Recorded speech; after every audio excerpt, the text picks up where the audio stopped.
Inside the Birds is back. What's going on, everybody? Geoff, Mosher, Adam, Caplan, and the final, no, not final, but the initial 53-man roster is in. Adam and I are going to talk about it. Wanted to get it done early and out there for everybody and not have to wait too long. So here we are. Let me first make this very interesting observation. The Eagles do things a certain way that is different.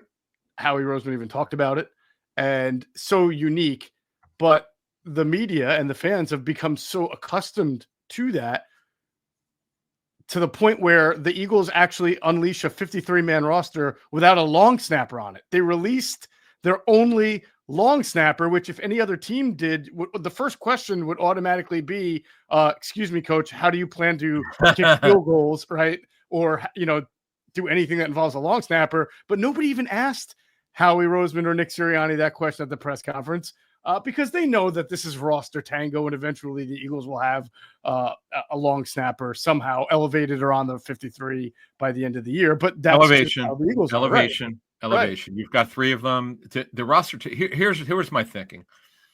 When you and I talked this morning, I said, "Don't be surprised if Cam Williams makes it." I just kind of a gut feeling, and just whatever. I just had a very good feeling Cam Williams is going to be the team, because, and how we talked about in his press conference, they develop players here, man. They don't do it the same way. They're going to go heavy on the D-line. They're keeping 60 tackles. Yeah. 2 years ago, they shocked the NFL by initially keeping 7 defensive tackles. It seemed ridiculous. Then they would trade Gatavius Street to Atlanta, and they're keeping, at least for now. Now, tomorrow they may be having 10, but they have 11 on the roster. Now, with Charlie Hewlett, that's where you could just sign him to the, if the agent agrees, or there's some long snappers who were cut. Mm-hmm. About 6 or 7 guys that are out there. They're going to have someone long snapper. You're going to need someone for this week. So that's where signing to him to a practice squad and not using a 53-man roster position is imperative, because you're not going to be able to keep a guy like Trevor Keegan or Cam Williams unless you go light somewhere, or you pull something off like you were talking about, do something very unique.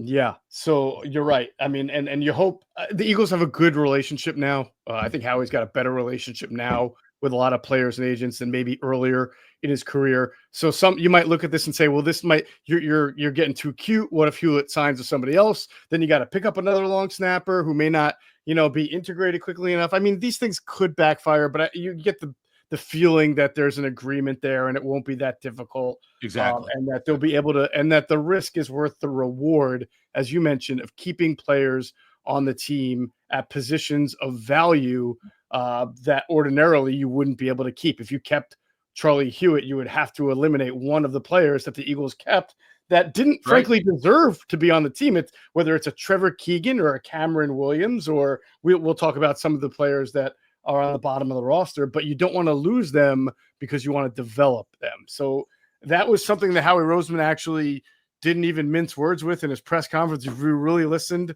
he talked about the difficulty and the strategy of balancing being really competitive this year to the point where there are Super Bowl expectations, with also making sure that they have guys down the line who they can develop and play. And you've seen the results of they've seen the results of having young players, day 3 guys. He even mentioned all the rookie free agents that they've had, like Reed Blankenship, who've stepped in and played an important role on teams in years past. So it is a good strategy as long as it works and you don't get too cute, and guaranteed the Eagles will play next Thursday night against the Cowboys with a long snapper. Yes, they will have they will have one. They'll be all right. This is the team, by the way, that I think is still the only team ever to have 2 active punters on their Super Bowl roster from 3 years ago when they had Ryan Kern and Siposs on the Brett Kern. Brett Kern on the. That's right. That's right. Yeah, man, Brett Kern, man. Talk about a guy who had a great career, and then when the Eagles got him, he was pretty much toast. But yeah, so let's go. Let's go inside this thing. Let's go inside this thing. We'll give you what we know, what we have, what we hear.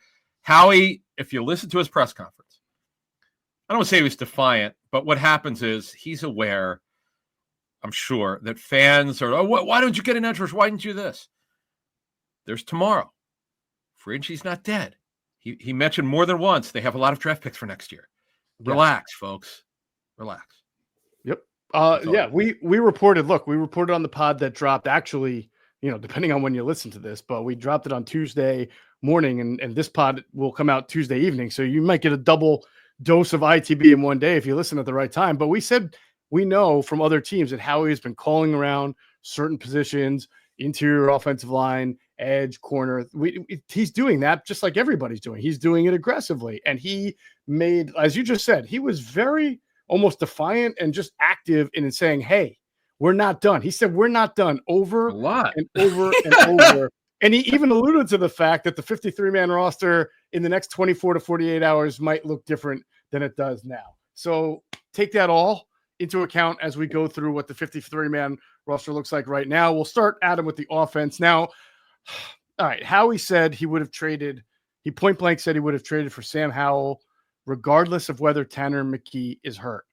My BS meter is up a little bit on that, but because again, without him having an extra year of control, I don't understand what the value of having him, unless you just don't think Hurts and McKee will stay healthy for the whole year. And we do know McKee has an injury now that might force Howell into action. I get that a little bit, but he said it, so I have to take his word for it. And maybe this is one of those examples of where this is the short term where you have to balance. You want as much talent at one position as possible, and there probably are not too many number 3 quarterbacks in the NFL that are better than Sam Howell. Yeah, and look, if the kid from Syracuse, deserved to be on the roster, he would have been. I mean, that's the thing. So I understand what Howie's saying, but let's face it. McKee gets hurt, and the kid from Syracuse, he's from this area. He didn't look good in training camp. Now, you're not going to keep 4 quarterbacks. Think about it. Let's be honest about it. That's why this happened. Let's call it like it is. I mean, it's a really weird deal, man. You might say, okay, if McCord would have worked out and McKee didn't get hurt, you're not keeping 4 quarterbacks. They're not doing that like that. Now, okay, so they knew 2 weeks ago probably that McCord wasn't going to make it based on what they saw in practice. Then the preseason, it was even worse. So that was, I hate to say it was an easy decision to release him, but there was no reason for him to be on the roster other than what you were saying earlier this week. Howie has a history of keeping his players that he's drafted, but being quarterbacks. Right. But it became obvious. You knew this. Andrew knew it. I knew it. He shouldn't have been on the football team. He there was no way he was going to be on there. You couldn't justify it. Okay, number one. Number two, Van McKee hurts his finger, this mysterious finger injury, which turned out to be a broken thumb. Well, you needed a quarterback. Obviously, you had to get somebody. We understand, as we've known for all week, that McKee's going to be back somewhere between week 1 and week 3. That's why they didn't put him on IR. Okay. And then you get Howell in your building. You and I talked about this on I think this morning's show, or certainly this week. You get Howell in the building. Yes, he's on the last year of his deal, but you get to know him. If you really like him and you want him back, you let him know that. And other teams are going to want Tanner McKee in March. That's coming. Yes. This league cannot develop quarterbacks well enough, and this kid's a baller. We all know that, and that's where it is. Yeah, and Howie certainly made it sound like he wanted at least one of those two between McCord and DTR back on the practice squad. So we'll see what happens there. At wide receiver, now this is a little surprising, only in that they went only with 5, and one of them is a rookie free agent, Darius Cooper, who absolutely deserved to make it. But they cut Avery Williams. I kind of thought there was conspiracy going on there. There was not, although it came down to the wire on him. Cut him. They did cut Terrence Mathis, and then they waived Taylor Morin. Oh my gosh, I'm sorry, Terrace Marshall. By the way, how good Terrence in the '90s, dude. I know. Do you know how good of a player he was, though? Terrence Mathis from the Falcons, yeah. You know what's really funny? A guy in one of my keeper leagues for fantasy used to call him Terrence Matthias. Nobody mentioned it. Because he couldn't. He's a New Yorker. He couldn't say it right. Terrence Matthias. I get it. Yeah. Sorry, they waived. Oh, good. They released Terrace Mathis. Terrace Marshall. Terrace Marshall. All right. Marshall's gone. Anaya Smith gets waived. Avery Williams gets released also. So they only go with 5. Now look at the faith that they're showing. And again, this is fluid, but their 4th receiver is John Metchie, who just got here and who hasn't exactly had, a lot of luck in his career. And then their fifth receiver is Darius Cooper, who deserves to make it. So obviously they're a top-heavy passing team to begin with. It's not like they have to rely on 4 or 5, but if there were injuries or if they need like 5 wide formations, you're going to see those guys probably be active on game day, at least early, unless there's corresponding moves. Oh, they'll have, obviously you have to have 4 at least on game day. The question is, do they have 5? Cooper, who, I remember saying on our show 2 weeks ago, this guy's on the roster. I did a little bit earlier than I normally would, but I'm like, there's just no way this guy's not on the roster. He's on the roster. I don't see them like tomorrow if they claim a couple guys off waivers. I'd be surprised if he would be a guy they would target to release and we'll get the offensive line, but the kid's a baller. And remember, Dotson and Mechie's contracts are up after the season. And Cooper signed a 3-year deal. Yes. So interesting stuff there at tight end. I guess the only surprise, it's not like I'm shocked to see that Kylan Granson made it, but there is a redundancy there. I mean, they went with pass catchers. They really don't have a blocking tight end outside of Dallas Goedert. But if you can bring EJ Jenkins back to your practice squad, and maybe you can find someone, whether it's Latu, Muse, or somebody from around the league who you think can block a little bit, we'll see what they do there. They'll give themselves some options. Yeah, I thought if they were going to keep 3, and I thought pretty strongly that one way or the other, Granson was going to be on the team. I know you're absolutely right. It's very redundant. Theoretically or realistically, he should have been on their practice squad instead and only carry 2 tight ends and then just play the roster tango, have a relationship with the agent. You tell him, look, we want him on the team, but we have to keep some younger players. But he's just not a good enough Y tight end, which is an inline tight end. They're really hard to find. That's why they brought in the guy formerly the Jets and Bengals last year. The name escapes me. I know who you're talking about. Uzama. Yeah. Uzama. He unfortunately didn't work out. He was toast. I mean, just was near the end of his career. But I understood why they did it, because they needed a backup Y. And that's why Jack Stoll was an undrafted free agent, made it, because the guy could block. And we'll see what happens. But yeah, I agree with you. Jenkins or somebody else who can block has to be on the practice squad. Yep, we'll see what happens there. So that's interesting. Running back, no surprises. Obviously, I wasn't sure that A.J. Dillon was going to make it, but he stayed healthy. He's probably going to be used. Again, we've talked about how you can use this guy. You can use him on first down. If Saquon gets hurt, you can use him in that first and second down role. If you're up by 21 points with 6 minutes to go and you want to just milk the clock out a little bit, that's why he's there. But given their schedule, I have a hard time seeing, but you never know. Look, you know what? Their schedule isn't as hard as it was 2 years ago.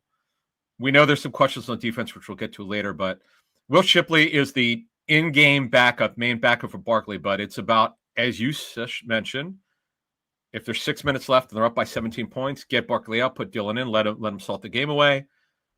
You need a short yardage carry. Yes. Goal line. Yes. Shipley, it's not that physical. He's just super explosive. Right. So here we go. Offensive line. This is where you got to think it's fluid. They have 11. They obviously have their starting 5. Brett Toth made it. He might be starting week 1. What do you mean he made it? Oh, my gosh. Yeah. You got Pryor. You got Toth. You have Kendall, right? That's 8 right there. They keep Cameron Williams and Trevor Keegan, those 2 who did not have fantastic camps. And then they also keep Fred Johnson is who they traded for. Yep. So that's 11 offensive linemen. It'd be very, very interesting, Adam, to see. Again, Cameron Williams is a guy I can see why they would want to develop. He's got great tools, long arms, not a lot of experience. He's like one of those players that needs a little more, just like the way Gabe Hall came here and needed more coaching, more development, maybe a little kick in the rear end and got it. They probably see the same thing in Cameron Williams. I'm sure they do, because it's funny in his scouting report from clubs. It's needs to be pushed. Yep. Needs to get it eventually, but how he likes to say he's got a lot of tools. It's just he's got to be developed. He theoretically would be a guy you want to put on your practice squad, but he's subject to waivers. Mm-hmm. And the thing, I can't say, there's no way to know this, but the point is it takes just one team out of 31 to claim him. Then you don't want to regret anything. So I'll give you an example of where the Eagles made a mistake. Remember Christian Ellis? Yes, Christian Ellis, linebacker. Good, good right. linebacker. Yep. Phenomenal practice, really, really big time special teams Yeah. player. Okay. The Eagles didn't think he could play defense for them, and most teams didn't. But guess what? He was claimed off waivers by the Patriots last season. He got pushed into service because they had 2 injuries. He played so well. His tape was so good. What happened? And this rarely happens. You know, there are very few restricted free agents get offer sheets. The Raiders gave him an offer sheet. The Patriots matched it, and they're giving him over $6 million per season. So why am I bringing this up? I know the circumstances are different in terms of where the guys are at in their career, but you really never know what will happen. If there's a guy you like and you figured you could get him back to your practice squad, God forbid he develops for someone else. You'll never get over that one. It's really hard.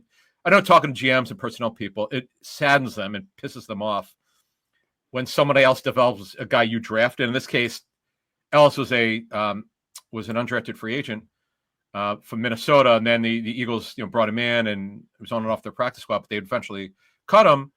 And give New England credit. They claimed him off waivers and they developed him, and you just don't want to have any regrets. That's because, again, you don't know. We could say all we want about Cam Williams didn't earn a roster spot, but it's not about this year, folks. The pie in the sky is somehow, some way, Cam Williams matures, develops with Stout's great coaching. And by year 3, when realistically 2027 that Lane Johnson retires, I think it's a real chance. Realistic, not definite, but there's a chance that Cam Williams could be in play there to be the eventual right tackle. But that's pie in the sky if it all works out. Right. And by the way, Miles Hinton starts off on IR, so we'll have to see. Yeah, wow. What happens with him. Yeah, I didn't even know. Yeah, there was no. He was not on the preseason game, right? What's that? What's that? I think it was in the preseason finale against the Jets. He get hurt. I thought he did. I could be mistaken, but I thought he did. Yeah. Okay. Yeah, he clearly got hurt because he was not hurt. He was not on the injury report during the week that the Eagles put out, and we appreciate them doing that. Most teams don't put an injury report out. Right. And he obviously got hurt. So he is on IRDFR, which means designation for return. He'll miss at least 4 games, and then they'll see when he's ready. But it's not season ending. That's the point. Right. But that's another one that opened up a roster spot for Williams and Trevor Keegan. Right. And Toth. So it'll be very interesting to see when it's I think Toth would have been. Toth probably would have made it anyway, although they're very heavy here at interior offensive line. Well, let me ask you this question. If I'm going to ask you again, if Dickerson's not ready and they cut Toth, who's starting week 1? My temptation is to say it is going to be Tyler Steen at left guard and Matt Pryor at right guard. But I guess I could be wrong. It could be Brett Toth. So we'll see. I asked Andrew, remember, that he said he did not see Steen line up at left guard in training camp. Right, but he's done it before, so they know that it's been a while. If they suspect it, now that no media is watching practice, they have 10 days to have him taking reps there and get him ready for it. I mean, if you want your best offensive line, you do that. I mean, I don't think you're your best offensive line if Toth is at left guard. I don't disagree, but it's all what Coach Stoutland wants. That's correct. All right. It'll be very interesting to see with these 11 offensive linemen, whether it's Hinton who returns or whether Hewlett, after his 3 elevations, has to be signed to the 53, who gets chopped off the block there, if it's at offensive line or at a different position. All right. So that's O-line. That is the offense. Let's switch to defense. Before we do that, you got to hear a word from our great friends at Sky Motor Cars. Cars out there in Westchester, PA, and get yourself the greatest car shopping experience, whether you're buying, selling, trading, or just browsing. They have it all. Fantastic inventory, wonderful customer service. We love our friends at Sky Motor Cars. And if not, just visit them at skymotorcars.com. That's right. Visit them there and read all the reviews. It's incredible the strength of the reviews that they get. That's, to me, when I shop online or whether I'm making a big purchase, I will do a lot of research on what are real reviews. And Sky's are real, man. Cars.com. You go to anywhere, the reviews are phenomenal. Yep, absolutely. All right, so on defense, Adam, I think fewer things that really jump out. I mean, we all nailed the 6 defensive tackles they were going to keep. It was really not a question there. Yeah, the only thing on edge is I thought Patrick Johnson might make it for special teams. It sounds like they want him back, but obviously Obo Okoronkwo. Oh, I got that right. I can't pronounce Terrace Marshall right, but I get Ogbo right. But yeah, he makes it. I wonder if he can be a core special teamer or if they just elevate Johnson as much as possible. But he's the fifth of the five edges to go along with J.Alex Hunt, Nolan Smith, and then your backups Azeez Ojulari and Josh Uche. I think your point was funny and very true in the morning when we did our morning show. You said, look, he's the kind of guy by the end of the season, he gets his numbers. You're talking about Ojulari? Yeah. See, contract-wise, it was hard for them to just walk with too much guaranteed money. And the guy is, but look, we know for a fact Carolina one team was in it. There was another one that was in it for him. They clearly liked his tape. Now I'll be honest with you, I didn't see it in training camp. I know in the preseason game number 2, he looked like he had something left. But he needs to play, man, because Hunt's not there as a pass rusher. Smith, and then Vic Vic said it, one of his shoulders was bothering him. And then you got, because is Smith going to be what he once was or was last year? We have to see. Uche has got quicks, but he's not the biggest guy in the world. Okonkwo, Obo is a guy that has done it in the past, but Cleveland, who's not great opposite Myles Garrett, they got rid of him. Plus, it's a fourth through. I mean, he's really, I don't know how much experience he has in a 3-4. He stood up before. He stood up.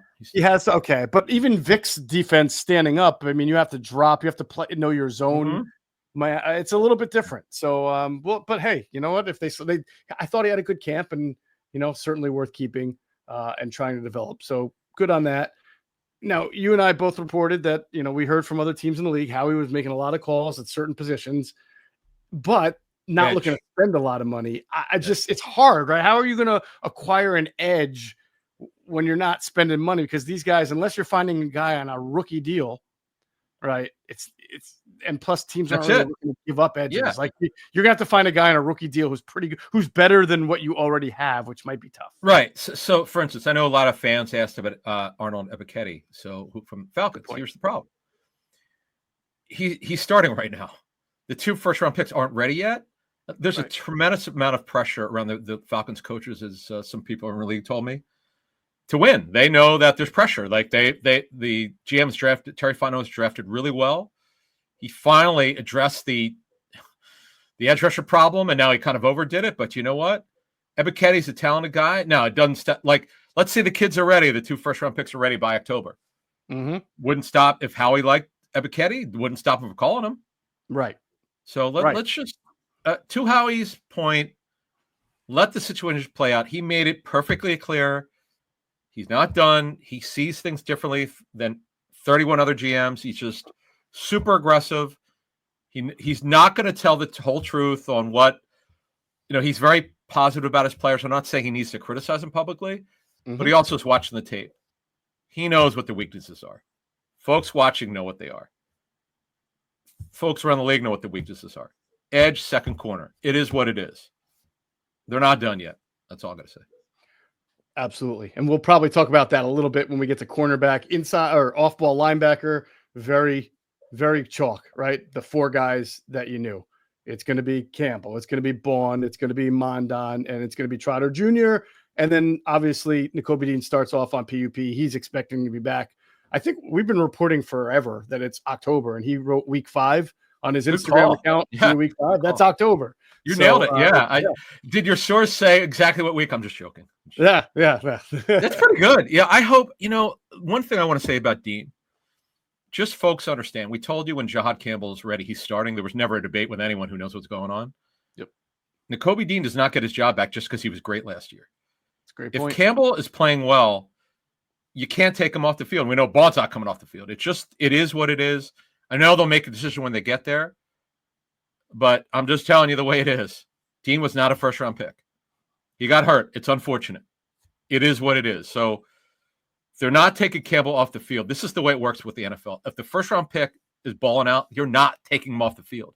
That's the way it works. 100%. Yeah. And listen, if the Eagles are winning, no one's going to complain about it. Yeah. No. But there's some reporters who are speculating that someone actually asked me on Twitter a couple weeks ago. I said, I don't respond to Twitter, but I'm like, all right, I'll eventually address it now with some time.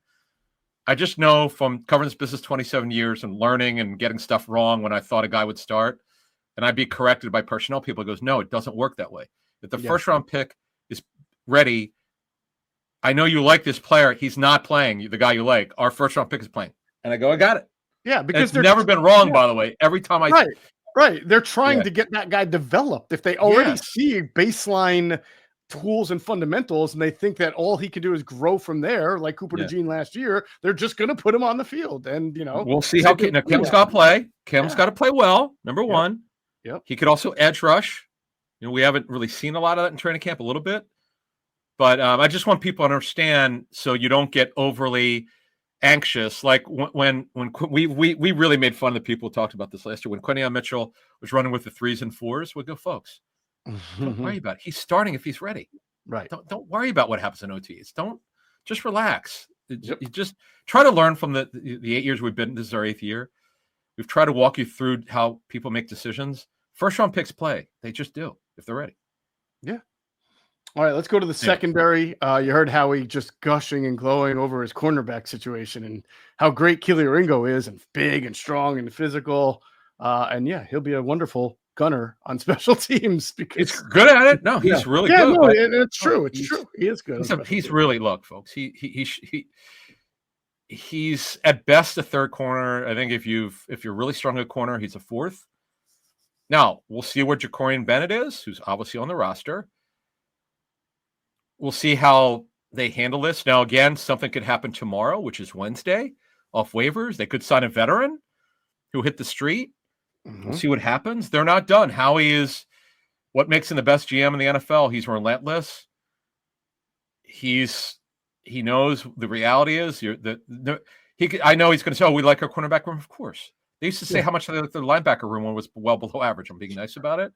Yeah. What do you think they're going to say publicly? Come on, folks. Of course. I'm not getting mad at Howie. No. He's doing what he has to say. Make it real for people. Right. What's he going to say? You know what? We're not very good there. He's not going to say that. You know? But anyway, go ahead. I was going to say, I would just anticipate, just based on what Howie said and just knowing some things that that Eli Ricks, who was waived, and Perry Nickerson, who was released, those two guys I would look to see the Eagles bring back on the practice squad. Yeah, certainly. Nickerson did a good job, man. And Vic knows him. They had him 2 years ago. Yep. Good story for this guy not to give up. He's been cut a number of times, and he's still doing it. To put a bow on this thing, it's very obvious what their issues are. Edge rusher, not good enough. Upside, yes, but not good enough yet. Second corner, not good enough on paper. Offensive line, I'd worry about the interior.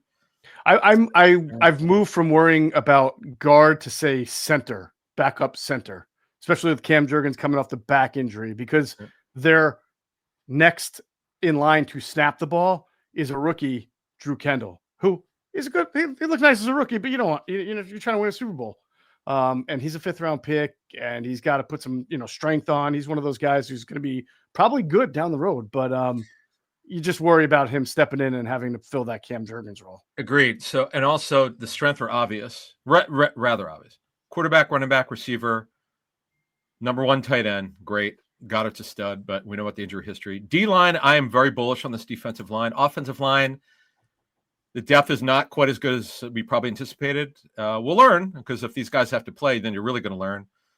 ILB, as Vic calls them, potential to be, all right, I'm not grading 32 teams. To me, potential top 5 group. That's just probably good. Yeah. What a turnaround. Juniors, right? You like Mondon? Yeah, I like his athleticism. I think I like he's fast. He plays physical, even though he's like 25 pounds. I think that if he had to start, he'd probably struggle a little bit in getting off of blocks, playing downhill. Nakobe did that year 1 too, when he did get on the field, and he was mostly a special teamer. But even in year 2 early, Nakobe Dean struggled with that, and then things didn't really click, obviously, for Nakobe until last year. So I think Mondon's best days are 2 to 3 years down the road, which ironically, Bond's only signed to a 3-year deal. So, and this is year 1, but I liked what I've seen, and I think he has the good instincts to play the position. And I think if Bobby King continues to do what he's been doing with these linebackers, this is the first year I can probably ever say, and I've covered the team for 20 years. You've covered the league for 20 more, that they may have more talent at linebacker than edge rusher. I can't believe I'm saying that an Eagles You know team. what? But, Okay, so Bond now as just an overall linebacker is we know that Fred Warner's the best. He's definitely top 4. Now I know it's 1 year, but he's got it all. For the people who ask, could he repeat? Yes, he can. His performance, because he does everything. There's not a weakness from this guy. Campbell is a flash player who's still learning. He's relatively new to the position, but he's explosive. We saw some superhuman plays I've never seen before at this position here. To be honest with you, in training camp, and Trot Jr. is a good third man. He's a good player. It's just he doesn't have the ideal size that you want. Or he's not a great athlete, but he's super instinctive. And Mondon, he's got good length. He just has to learn. So the upside for this linebacker group is phenomenal. Certainly in our 8 years, we've never seen anything like this. That for damn sure. Absolutely. All right, so that is the 53. And obviously, as we said, there will be changes. We're not done on Inside the Birds this week. You'll hear from us again. And when you do, we'll be talking about whatever changes are made between listening to this podcast and the next 53, as we like to say. So for Adam Caplan, I'm Geoff Mosher. That's going to do it for this episode of Inside the Birds, the leading podcast in Eagles Intel. As always, we thank you for flying with us inside the bird.